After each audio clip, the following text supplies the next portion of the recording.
Gardena, California, October 2005. LAPD Detective Raymond Cerna, 20 years on the force, gets a theft call at a warehouse off the 110 freeway. 5 cars were stolen. He walks in. He asks what they are. The employees are uncooperative. He has never heard of a Nissan Skyline. I've spent 2 years pulling on this thread, looking through court filings, lobbying records, and Department of Transportation archives. What I found doesn't start in Tokyo. It starts in Stuttgart, where executives decided the cleanest solution wasn't a better product. It was a better law. This is the story of how a Japanese car was sentenced before it was designed. In July 1989, Australian magazine Wheels ran a headline never before applied to a road car.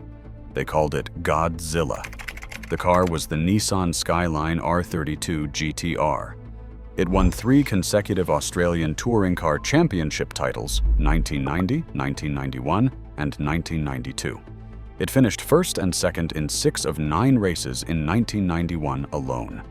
The dominance was so total that racing authorities rewrote the competition rules specifically to exclude it in 1993.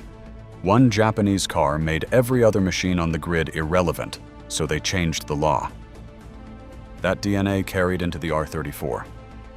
5th generation, January 1999. Shorter wheelbase. Sharper aero.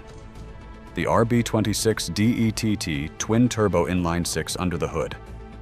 One detail no production car had ever offered. A multifunction display showing boost, G-forces, and oil temperature live on a cockpit screen in real time. Display was new. Wheels magazine tested it and published one verdict: it was the best handling car they had ever driven. Nissan officially rated the R34 at 276 horsepower. That number was a lie.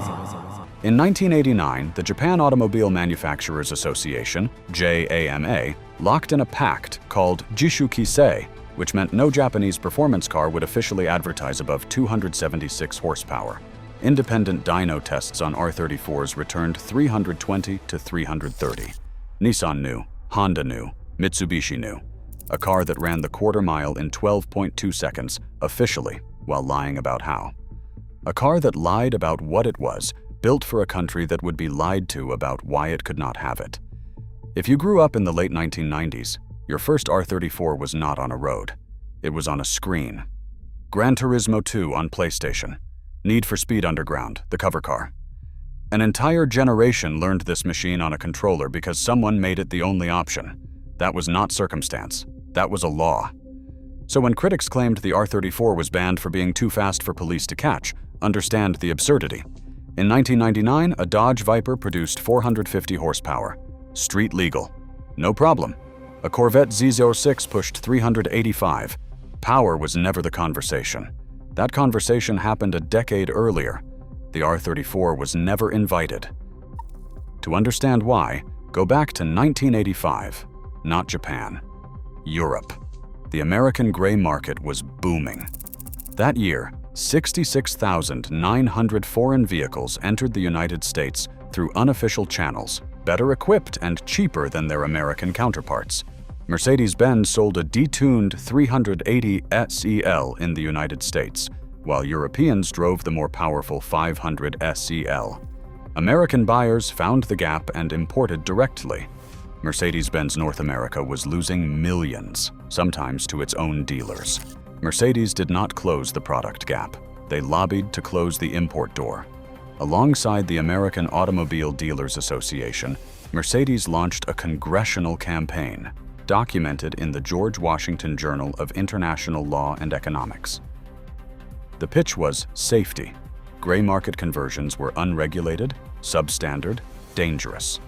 Government Accountability Office studies claimed 50 to 95% of gray market vehicles failed compliance. The Automobile Importers Compliance Association, 200 independent operators, produced counter-evidence showing 0 documented safety failures. They did not have Mercedes money. On October 31, 1988, President Reagan signed the Imported Vehicle Safety Compliance Act. The new law required 10 crash test vehicles just to certify a foreign import. 10 cars were destroyed to begin the process. Only corporations survived.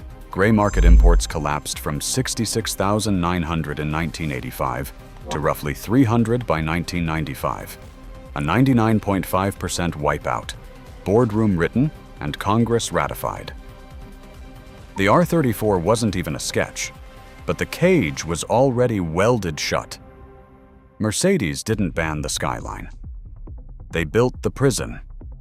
Nissan was just born inside it. Here's what the standard version of this story never tells you. I want you to hold this, because this is where everything flips. Between 1999 and 2005, the R34 was legal in America. One man cracked the system open. He nearly pulled it off. The reason he didn't tells you more about how power works than any regulation manual ever will. His name was Hiroaki Nanahoshi. He was the owner of Motorex in Gardena, California, the same address Detective Cerna would stand at 6 years later. In 1999, Nanahoshi found a clause in the Federal Register. Vehicles substantially similar to a DOT-approved car could qualify under the same crash test petition. He crash tested an R33 GTS through certified importer JK Technologies, secured DOT approval, and then claimed the R32 and R34 under the same umbrella. One filing, a full decade of Skyline production, theoretically legalized. But the operation was rotting. Each car needed individual airbag work, emissions certification, frame reinforcement. Customers paid $80,000 to $100,000 and waited months. Cars piled up. Deposits were taken. Paperwork was never filed. Owners arrived for their Skylines and found nothing. No car, no documentation, no Nanahoshi. Some had paid their life savings. They never saw a cent returned. Then came October 2005. Detective Cerna's call. 5 Skylines moved outside the secured perimeter the night before they vanished, a detail Cerna found immediately suspicious. The investigation exposed 17 cars released with 0 required modifications. No airbag work, no crash compliance, still illegal by every federal measure. On February 15, 2006, the NHTSA formally revoked Motorex's registered importer status. The DOT then issued a blanket ban. It was not just on Motorex vehicles. It covered all R34 imports, every legitimate channel, every future petition. Closed permanently. Only 15 R34s were ever federally legalized in the United States. 15. There are more original Shelby Cobras registered in California than there were ever legal R34s in this country. Then a quiet twist. Among those 15 was reportedly a car connected to Paul Walker, whose 2003 film gave the Skyline its American identity. The man who made Godzilla famous was connected to the fraud that killed its future. One man built the only legal door into America. Then he burned the building down with everyone inside. The law Mercedes lobbied into existence to protect its margins had accidentally manufactured the rarest commodity in the car world. A legend no one could touch. In 1999, a new R34 GTR cost roughly $30,000 in Japan. By 2021, a show or display legal R34 sold on Bring a Trailer for $320,187. The seller had paid in the mid-$100,000 range the year before, doubling their money on a car limited to 2,500 legal miles per year.